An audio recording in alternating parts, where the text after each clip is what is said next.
మీకు తెలుసా, కర్ణుడు నిజంగా ఓడిపోయాడా? పుట్టినప్పటి నుంచే అతని జీవితం సులభం కాదు. తల్లి వదిలేసింది, సమాజం తక్కువగా చూసింది. అయినా కూడా అతను మంచి మార్గం వదల్లేదు. ఎప్పుడూ దానం చేయడమే చేశాడు. తన దగ్గర ఉన్నది ఏదైనా ఎవరు అడిగినా ఇచ్చేవాడు. అందుకే అతన్ని దానశూర కర్ణుడు అంటారు. కాని అంత మంచి మనిషి ఎందుకు ఓడిపోయాడు? యుద్ధ సమయంలో అతని రథచక్రం నేలలో ఇరుక్కుపోయింది. ఆ సమయంలో అతను నిరాయుధంగా ఉన్నాడు. అప్పుడే అర్జునుడు బాణం వదిలాడు. అది న్యాయమా, లేక విధి ఆటలా? నిజానికి కర్ణుడు ఓడిపోలేదు. అతను పరిస్థితుల వల్ల పడిపోయాడు.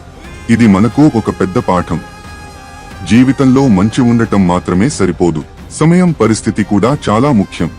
ఈ వీడియో చూస్తున్న ప్రతి ఒక్కరికి దైవ ఆశీస్సులు లభించాలని కోరుకుంటున్నాను. హిందూ దైవంని తప్పకుండా సబ్స్క్రైబ్ చేయండి.